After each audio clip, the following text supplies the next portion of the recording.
All right, you may be asking yourself this question is, how in the hell are people still buying deals in today's market? But here's the kicker. What if I told you you could still do the same without going on market, without all the competition, without going through agents, and also for free? For free.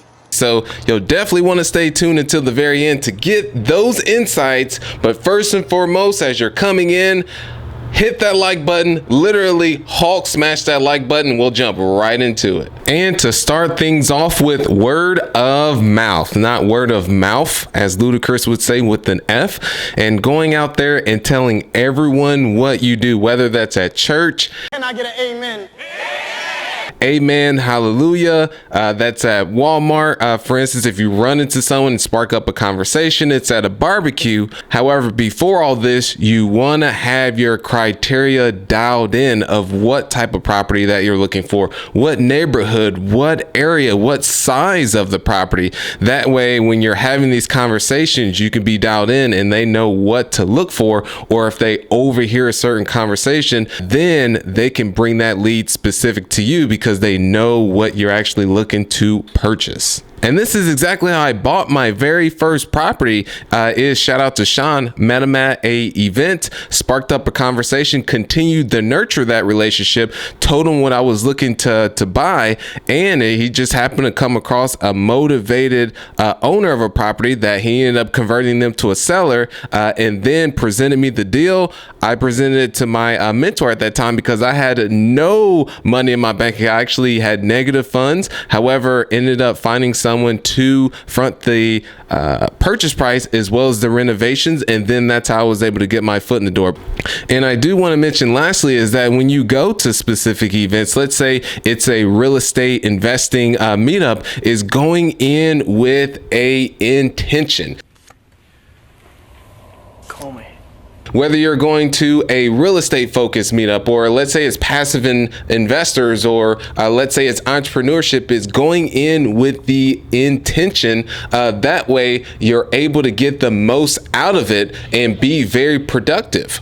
Meaning that, let's say beforehand, you can actually view the guest list and know all the people you actually want to connect with and be able to meet and see how you can offer them value in exchange for you giving some type of value, and just not going there and just handing out your business cards, and knowing that, okay, I know this person does acquisitions, they can send me deals. This person does acquisitions, they can send me deals. And then you go there, spark up a conversation, and then start the relationship from there and continually nurture it. And this is by far one of my favorite ones, and virtually anyone can actually do this, is driving for dollars, or D4D as some people would say, pause, no pun intended. And that's just looking for properties and driving specific locations, looking for ones that need work, whether it's high grass or that there's a tarp over the roof and you just see that it's been in, or it is in distressed condition, and the owner is not taking care of it.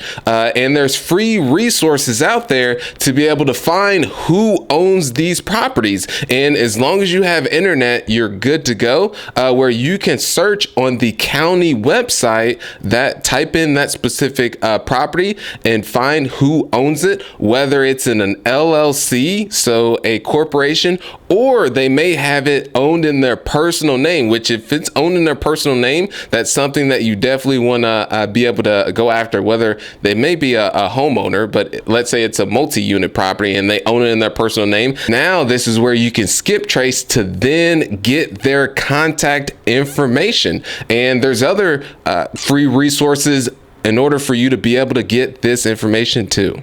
And now that you've got their contact information, the next steps is to reach out and do it via phone, or you could do it via email, but my go-to is actually a phone. And now you're asking is, I don't even know what to say. It's a complete stranger. There's actually going to be a script below, one that I've used before, and it's really just being straightforward on what your intention is, and just, hey, yay or nay, would you consider an offer on the property, or would you consider selling? The worst they can say in this case is actually no. What do I say if he picks up? Hello? All right, that was cap, because they could actually say something a little bit worse off, but still is to not take anything personal in that case. And this was the exact method I used when I shifted from buying single families to multifamily. And that very first deal, which was a 46 unit, was found taking the driving for dollars approach. Was in my 2001 Honda Accord. Love Hondas, big fan. Ended up driving past this specific property. I could tell it needed work. Parking lot looked like an alligator's back.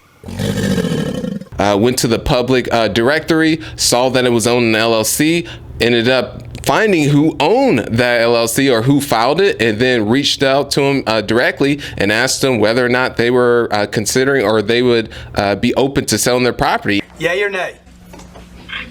So let's do it. And then it was yes from there, and then ended up taking it to closing. Of course, there was a lot moving parts in that, but that's a whole nother story for another time of how that deal was actually put together. And this last one is one that you can actually do while you're doing the driving for dollars approach, is looking for sale by owner signs. And it's going to be a numbers game because many of these people put it up and they want a ridiculous price for it. But all you need is that one yes and that one person that they do have a motivation to sell, and the price actually does make sense for you. So all in all, it's a numbers game, and contacts equals contracts. And relationships with agents and wholesalers. While this has not been my personal favorite approach, because I've always just gone the off-market side direct to the owner, which does take time in order to do that, which some people